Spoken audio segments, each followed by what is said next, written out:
Olá, pessoal. Nós iremos falar agora sobre leishmanioses, com ênfase na leishmaniose visceral. Essa aula vai ser dividida em duas partes. A primeira parte vai ser sobre quadro clínico e diagnóstico, e a segunda parte vai ser só sobre o tratamento. As leishmanioses, elas são consideradas doenças tropicais negligenciadas, junto com várias outras, como por exemplo, malária, dengue, que são bem endêmicas em nossa região. E a leishmaniose, ela apresenta basicamente três formas clínicas, que é a leishmaniose visceral, que vai ser objeto da nossa aula, a leishmaniose cutânea e a leishmania cutânea mucosa. Essas três formas são causadas por mais de 20 espécies diferentes de leishmanias. Então, cada espécie tem a sua evolução própria. A leishmaniose visceral, que também é conhecida como calazar, ela é endêmica em 83 países e estima-se que haja 1 bilhão de pessoas sob o risco de adquirir infecção. Entre essas pessoas, 1 milhão de casos novos por ano são diagnosticados da leishmaniose cutânea. E de calazar, são cerca de 30 mil casos novos por ano do calazar, o que é um número bastante elevado, principalmente quando a gente pensa nas morbidades causadas pela doença e pelo risco de letalidade. Aqui a gente pode ver as três formas clínicas básicas. A forma puramente cutânea, que é caracterizada por úlceras. Essas úlceras, elas têm um crescimento centrífugo, bordos elevados, fundo limpo e podem adquirir um caráter destrutivo, porque elas crescem, elas se expandem. A depender da região, elas podem causar deformidades, como aqui, próximo ao olho. Nessa segunda imagem, a gente vê a leishmaniose cutânea mucosa. Além de acometer pele, também vai haver destruição mucosa, principalmente de septo nasal e de palato, causando bastante morbidade. E a última forma, que é a que a gente vai abordar na aula com mais ênfase, é a leishmania visceral, ou calazar. Ela, caracteristicamente, vai ser decorrente da invasão da leishmania nos órgãos do sistema retículo endotelial. Então, vai invadir a medula óssea, vai invadir baço e vai invadir fígado. Por isso, essa característica tão peculiar da pancitopenia, por conta da invasão da medula, esplenomegalia e hepatomegalia. No mundo, esses países que estão em marrom representam mais de 90% dos casos de leishmaniose visceral diagnosticados. O Brasil sozinho, ele é responsável por mais de 96% dos casos na América Latina. É um número bastante expressivo. E aqui a gente vê a incidência a cada 10 mil pessoas no país. Percebe-se que a maior concentração realmente é no Nordeste. Você vai ver alguns focos aqui na região Norte, alguns focos na região Centro-Oeste, mas a grande quantidade de casos realmente se dá na região Nordeste. O ciclo da leishmaniose, ele é composto por canídeos. No ciclo urbano, esse a ocorrência do cachorro, do Canis familiaris, e nas matas, o principal responsável pela manutenção do ciclo são as raposas. O vetor do parasita, o vetor da leishmania, é a Loxomia longipalpis, que também é conhecido como mosquito palha. Ele consegue se adaptar bem a regiões próximas às casas humanas. Então é comum ser encontrado nessas regiões. Originalmente ele fica nas regiões de mata. Então você vai ver muitos casos de leishmaniose em regiões recém-desmatadas. Então, os cães são importante fonte de manutenção do ciclo urbano, principalmente pela falta de controle desses animais e pela indisponibilidade de tratamento. os cães eles ficam bastante adoecidos e os principais sintomas que os cães apresentam é perda de peso, linfonodomegalia, queda dos pelos com úlceras pela pele e a perda de peso. Então, os animais ficam bastante adoecidos e eles mantêm o foco de transmissão. Outra característica também é o crescimento exacerbado das unhas. O tratamento para os cães é bastante complicado, porque o que acontece é que os cães eles permanecem como portadores sãos se forem tratados e curados. Ou seja, o ideal é que se utilize a coleira anti-inseto antes que ele adquira a doença.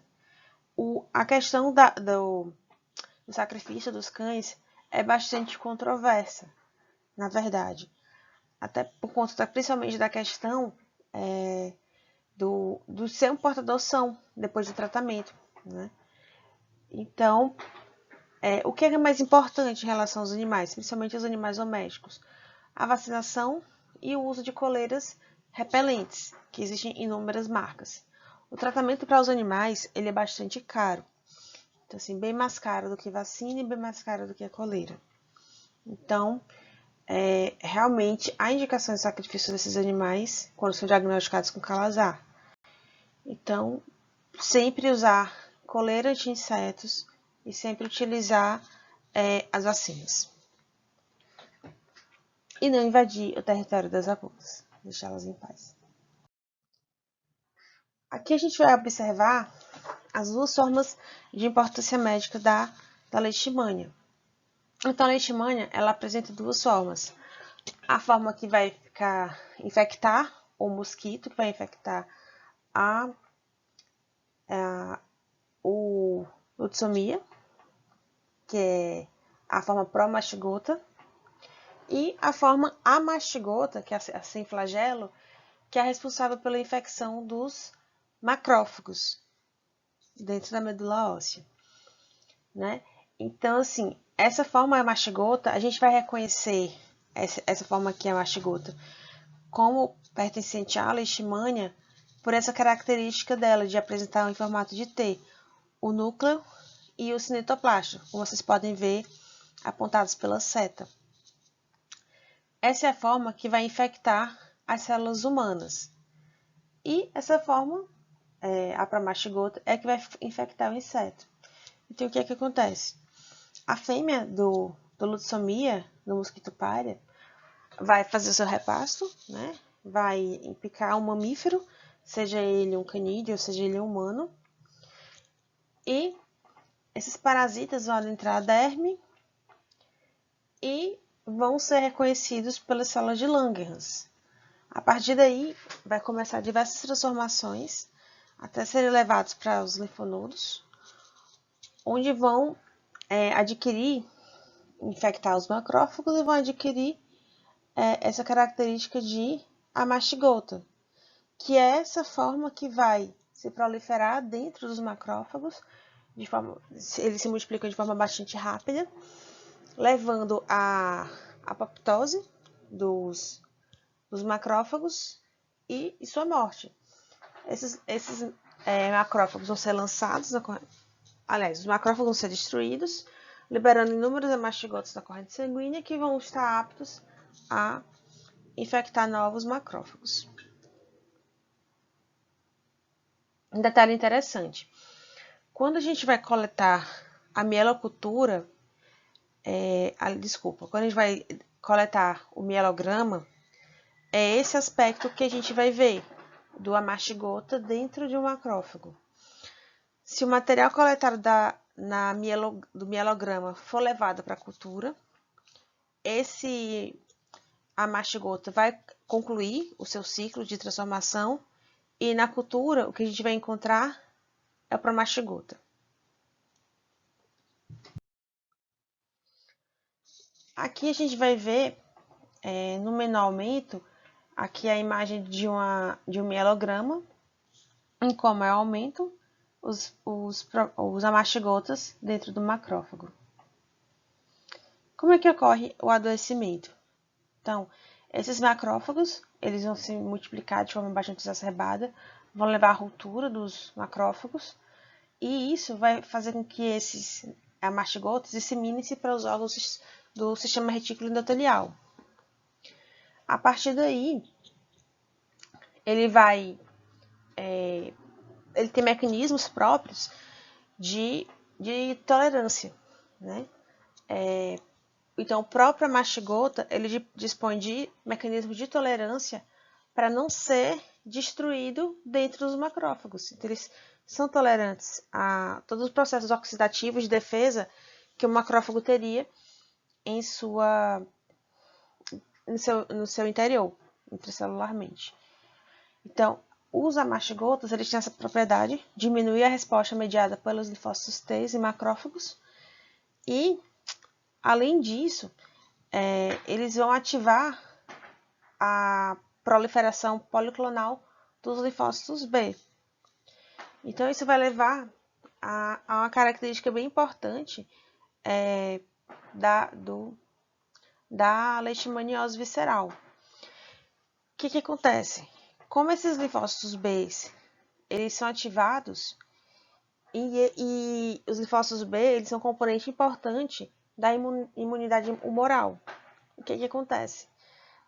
Como a leishmania é um parasita intracelular, esses linfócitos B vão produzir imunoglobulinas para sensibilizar esses macrófagos, só que a imunidade celular, que seria responsável pela destruição deles, vai estar diminuída.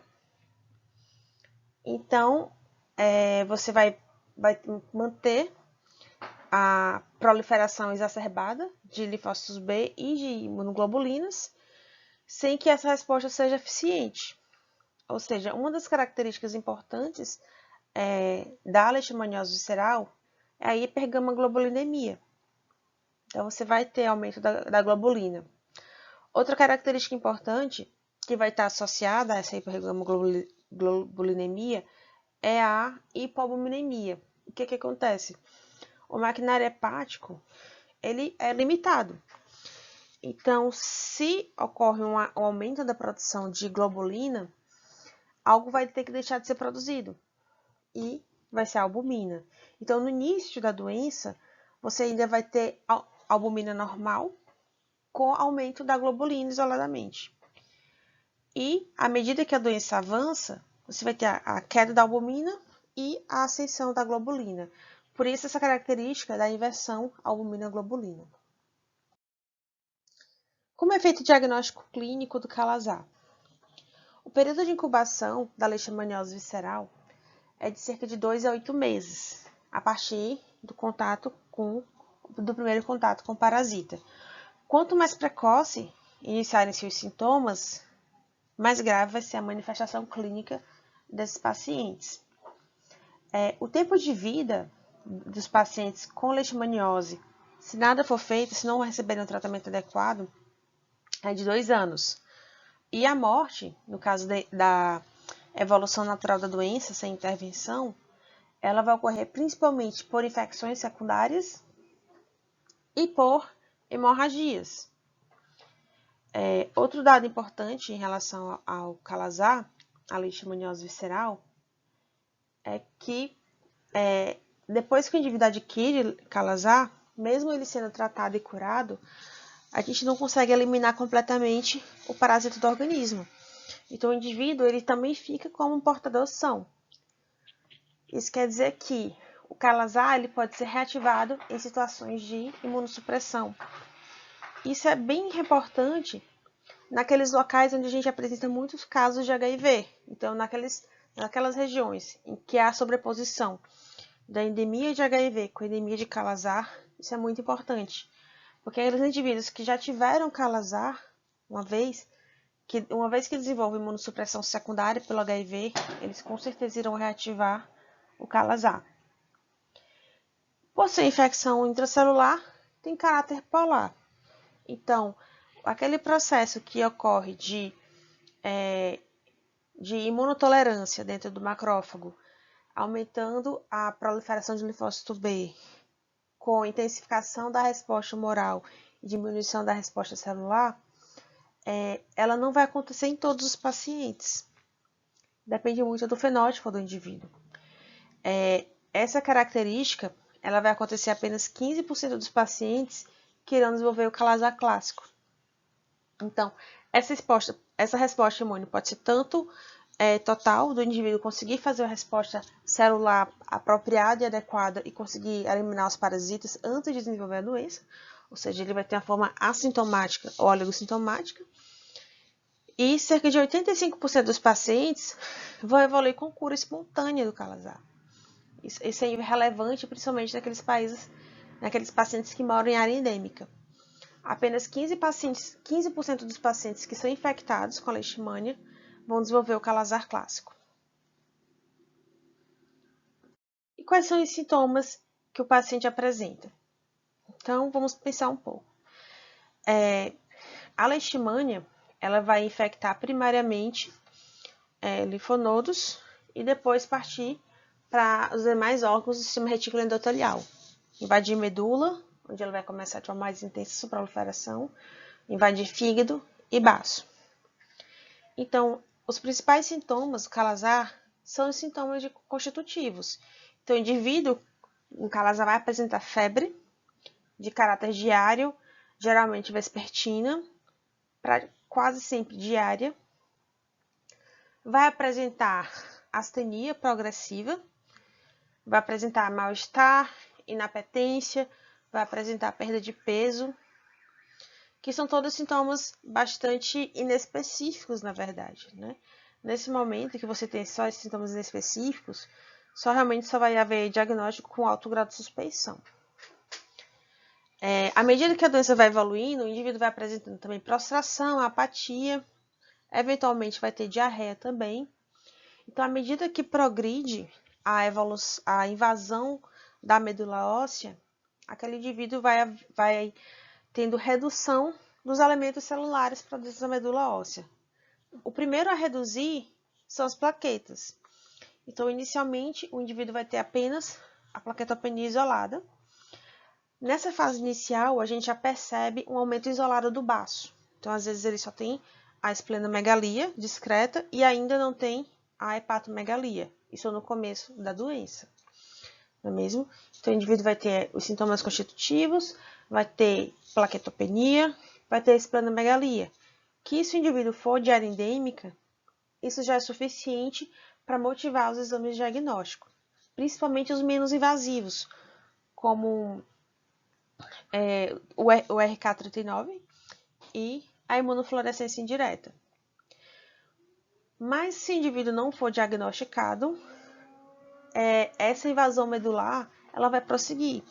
Então, o que ele tinha apenas plaquetopenia, vai evoluir também com leucopenia. Lembra que também, enquanto isso, o baço vai aumentando de tamanho. Então, vai haver sequestro de plaquetas, então a plaquetopenia vai agravar ainda mais. E o indivíduo ele vai começar a apresentar anemia. Então, depois de um tempo, ele vai começar a apresentar sintomas de astenia relacionadas não apenas ao quadro infeccioso, mas também à anemia.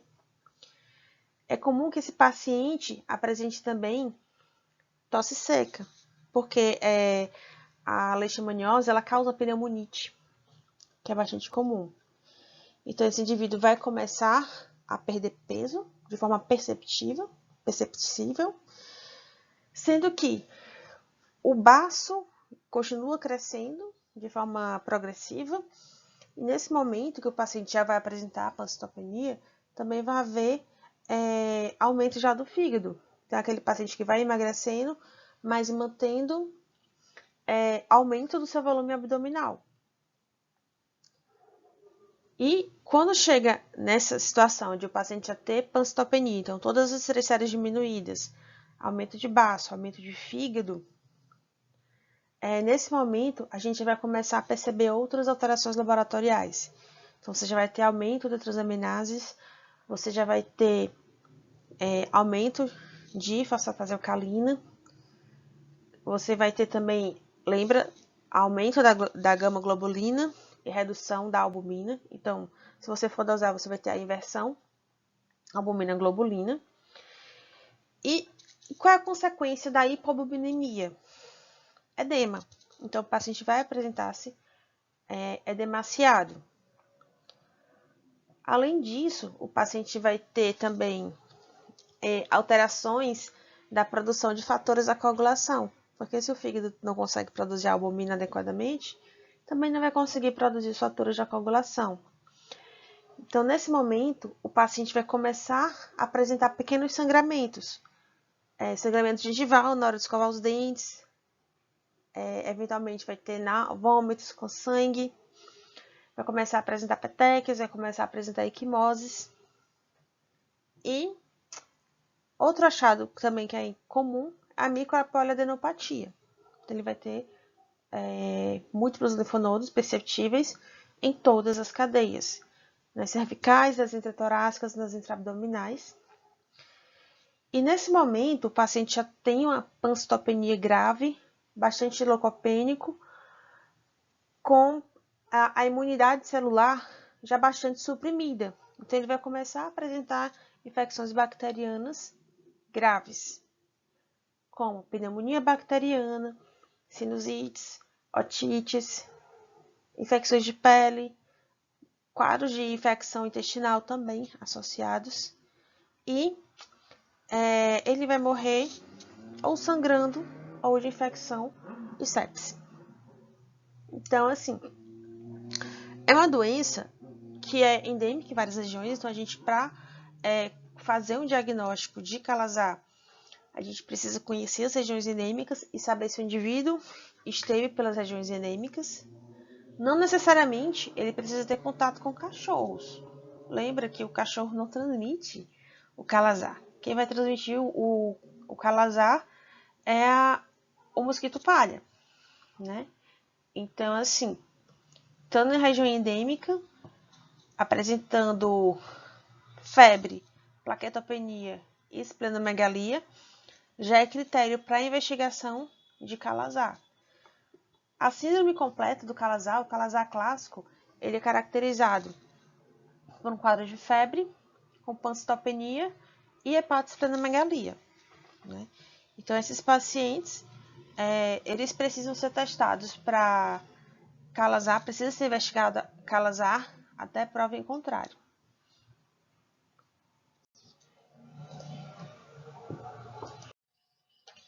E que exames a gente deve solicitar para os pacientes com Kala-Azar? Então, conhecendo a síndrome, que é uma síndrome febril, associada a hepatosplenomegalia e pancitopenia, a gente vai ter alguns exames que são bem elementares, né? O hemograma é fundamental, que vai flagrar nas primeiras semanas de doença, a gente vai apresentar apenas a plaquetopenia. À medida que for evoluindo, vai evoluindo com a pancitopenia, com redução das 3 séries. As transaminases vão estar elevadas também, bem como as enzimas γ-GT e fosfatase alcalina. Eu não havia comentado antes, mas que foi uma falha. Mas vou comentar agora. No processo de disfunção hepática, agora isso já em casos bem mais graves e doenças mais avançadas, você vai ter tanto a diminuição da síntese quanto a diminuição da depuração, então você vai ter aumento global de bilirrubinas. Você vai ter tanto aumento de bilirrubina direta quanto indireta. Você vai ter a inversão albumina-globulina. O sumário de urina vai apresentar várias alterações, principalmente leucocitúria e proteinúria. É importante observar que a leishmania pode ter toxicidade direta para o rim. Então, esses pacientes podem evoluir com insuficiência renal pela própria leishmaniose. Raio-x de tórax vai evidenciar apenas o infiltrado pulmonar, a menos que o paciente também tenha uma pneumonia bacteriana associada, que não é raro isso acontecer. Ultrassonografia de abdômen vai evidenciar hepatosplenomegalia, então o paciente vai ter aumento de vísceras, então hepatosplenomegalia, e vai flagrar os linfonodos intraabdominais aumentados, porque todos eles vão ser aumentados. É sempre importante lembrar que o Kala-Azar, muitas vezes, as regiões endêmicas de Kala-Azar são regiões em que também ocorrem muitos endêmico em HIV. Então, é fundamental, sempre que houver diagnóstico de Kala-Azar, ser oferecido exame de HIV para esse paciente. Porque isso vai ser, inclusive, vai ter impacto no tratamento e no segmento desse paciente. Lembre que a imunossupressão pode reativar a doença. Então, esse paciente que tem Kala-Azar e HIV, ele vai precisar fazer profilaxia secundária após o tratamento completo. Então, todos os pacientes que diagnosticarem Kala-Azar precisam ser oferecido e realizado exame de HIV. Todos eles. E como é que é feito o diagnóstico laboratorial específico? O padrão ouro é o isolamento da leishmania. É ele que realmente vai nos dizer que é a leishmania, então é ele que a gente vai procurar. A gente vai fazer principalmente o mielograma. Pode ser feito o aspirado esplênico, que vai ser muito mais sensível, sendo que ele é muito invasivo. É um paciente que está com distúrbio da coagulação, então a gente não faz. Mesmo que ele tenha uma alta positividade, porque o custo-benefício não é válido. Então, o que realmente a gente vai fazer é o mielograma, que vai ser colorido pelo método de Gibbs-Wright. E eles têm uma positividade de 70% a 85%. Então, nessa primeira imagem, aqui à esquerda, a gente vai ver a esfregasta da medula, corada pelo Gibbs. Vocês veem aqui vários macrófagos parasitados pelas formas amastigotas da leishmania. Esse aumento aqui foi de 400 vezes. Aqui a gente vê algumas amastigotas soltas no meio extracelular. E aqui no maior aumento, que a gente observa aquela estrutura em T do núcleo com o cinetoplasto da leishmaniose, que está aumento de 1000 vezes. Em algumas situações, principalmente de pesquisa, a gente pode coletar parte desse material e enviá-lo para mielocultura. Mas é um exame que é demorado, porque a gente precisa esperar o desenvolvimento dessas leishmanias. Demora para você liberar o resultado, confiando que ele realmente é negativo, são 30 dias. Obviamente, se a leishmania foi encontrada antes disso, a gente vai liberar como positivo. Mas para dizer que ele é negativo, precisam pelo menos 4 semanas. Então, é um exame bastante demorado e que não vai nos ajudar muito no diagnóstico, a mielocultura. O mielograma é um exame direto, então você colhe o material, coloca na lâmina, espera secar, faz a coloração e vê. Então, no mesmo dia, esse resultado é liberado. Então, realmente, o padrão ouro vai ser o mielograma. Naquelas situações, aqui a gente pode ver o resultado da mielocultura. Então, precisa de um meio específico para leishmanias, que é justamente esse meio NNN. Então, do material que você vai coletar do mielograma, você vai coletar uma pequena gota de sangue nesse meio de cultura, vai esperar o desenvolvimento da leishmania e vai capturar essas pequenas leishmanias na sua forma promastigota. Então, esses filamentos, eles estão os flagelos estão na parte anterior da leishmania, então ela se move nesse sentido. Então, você vai encontrar esses seres sobrenadantes e vai dar o diagnóstico. A partir daí, a gente pode fazer estudos, por exemplo, para a identificação da espécie da leishmania. E existem outros exames que são menos invasivos, mais fáceis de realizar, principalmente quando a gente não dispõe de profissional habilitado para ler a lâmina com a leishmania. Nem sempre a gente encontra profissional que seja habilitado para isso, que reconheça esse parasita. Existem alguns exames que a gente vai fazer. Os principais são a imunofluorescência indireta, que tem certa dificuldade nas regiões endêmicas, porque lembra, 85% dos pacientes eles são infectados, mas não desenvolvem a doença. Então, você vai encontrar um valor positivo para essas pessoas. Então, a gente vai considerar como positivo valores acima de 1 para 80. O teste rápido, que é feito com a proteína recombinante do flagelo das espécies que causam leishmaniose visceral. O teste rápido K39, ele não serve para leishmaniose cutânea, porque é outra espécie. Isso aqui é a proteína recombinante da espécie que causa calazar, não da espécie que causa leishmaniose cutânea. Ou seja, não se faz teste rápido RK39 se a suspeita for leishmaniose tegumentar. É possível fazer o anti-RK39, mas ele está menos disponível. E um exame que jamais deve ser feito, ele tem uma importância histórica, na verdade, é o teste de Montenegro. Então, ele não é utilizado. Ele tem importância histórica. O teste de Montenegro nada mais é um teste de sensibilidade tardia. Ele vai avaliar resposta celular, basicamente. E a gente tem que lembrar de um fato bem importante, que nos pacientes com calazar, essa resposta imune celular ela está diminuída, ela está reduzida. Então, durante a vigência da doença, a gente não vai encontrar um teste, a gente não espera que esse teste de Montenegro seja positivo. Ele vai ser encontrado positivo semanas após a cura. Então, ele poderia ser utilizado para o inquérito epidemiológico para saber quantas pessoas já tiveram contato com a leishmania. Mas ele não serve para o diagnóstico de calazar. Então, o que é que a gente vai usar para diagnóstico de calazar?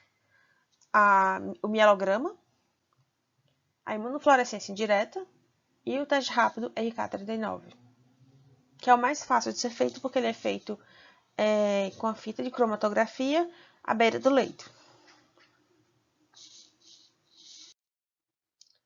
E pensando no calazar como uma doença causadora, como uma síndrome de pancitopenia febril com esplenomegalia, vão surgir diversos diagnósticos diferenciais, não é mesmo?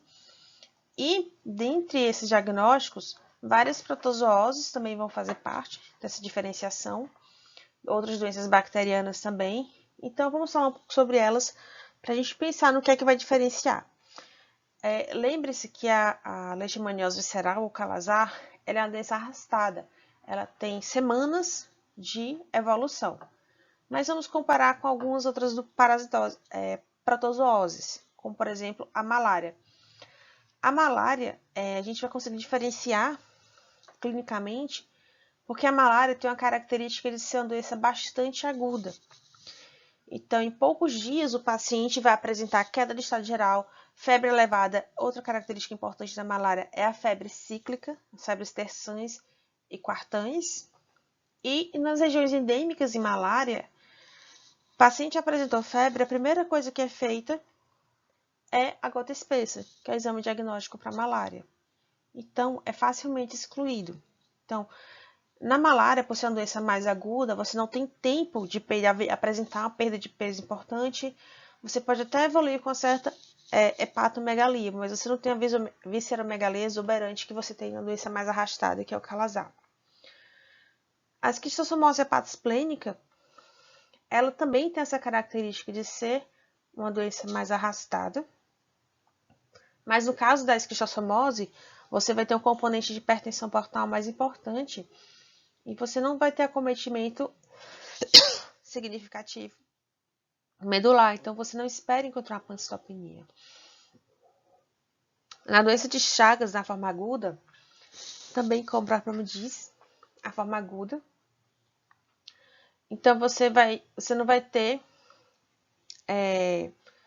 essa história, a evolução vai ser rápida, de febre e comprometimento sistêmico. Então, você vai conseguir excluir, você não vai ter um componente medular de pancitopenia. A febre tifoide é uma infecção bacteriana bastante grave, causada pela Salmonella typhi. Então, é uma doença bifásica, bacteriana, e também, diferente do calazar, você vai apresentar leucocitose. A gente não tem leucocitose no calazar. Nunca. Porque a medula ela fica incapacitada de produzir leucócitos. A medula está toda ocupada por leishmanias. Não cabem células percussoras de leucócitos. Então você vai ter, mesmo que você tenha infecção bacteriana secundária no calazar, você não vai conseguir fazer a resposta de leucocitose. Então isso já ajuda a diferenciar, porque na febre tifoide você vai ter uma leucocitose importante. A endocardite infecciosa, principalmente de câmara direita, que tem um quadro mais arrastado e uma visceromegalia, também vai ter outras características, como sopro cardíaco. Você também vai apresentar leucocitose, que ajuda a diferenciar. No caso do citomegalovírus, é um quadro viral, então você vai ter menos componente sistêmico, você não vai ter o componente medular tão importante de anemia, não se espera anemia na citomegalovirose. E esse paciente com infecção por citomegalovírus provavelmente vai ter imunossupressão secundária também. A brucelose é a doença bastante associada ao consumo de leite cru. Vai causar um quadro febril com hepatosplenomegalia. O que vai ajudar a diferenciar o diagnóstico? A leucocitose, porque a brucelose é uma doença bacteriana. E a história, os antecedentes desse paciente. Para o paciente adquirir brucelose, vai haver história de consumo de leite cru. É um paciente que vai lidar com gado, não é? Então, a história pregressa do paciente vai ajudar a diferenciar. E aqui chegamos na doença que, efetivamente, o diagnóstico clínico diferencial é impossível, a menos que seja a forma aguda e pulmonar da histoplasmose. Então, a forma pulmonar da histoplasmose, essa é fácil, porque você vai evoluir com um quadro de insuficiência respiratória aguda. Mas na histoplasmose disseminada, a gente só consegue diferenciar com o mielograma. Porque o fungo, o histoplasma, ele também consegue invadir medula. Então, você também vai ter pancitopenia, você também vai ter febre, você também vai ter hepatosplenomegalia. Mas quando você coleta o mielograma, você vai identificar as estruturas fúngicas. A histoplasmose disseminada, ela tem grande importância naqueles pacientes com calazar. Inclusive, a histoplasmose disseminada ela tem importância nos pacientes com HIV. Então, porque a imunossupressão vai levar tanta predisposição. Isso, obviamente, quando eu falo desses pacientes com HIV, eu me refiro àqueles pacientes que não têm um controle adequado da sua doença e não recuperaram a imunossupressão. Então, ou são pacientes que têm um diagnóstico recente, que ainda não iniciaram o tratamento, ou são pacientes que, mesmo já tendo diagnóstico, eles por algum motivo não conseguem tratar e mantêm-se em imunossupressão. Então, nesses pacientes, tanto a histoplasmose quanto a leishmaniose visceral são infecções secundárias muito importantes, por reativação inclusive.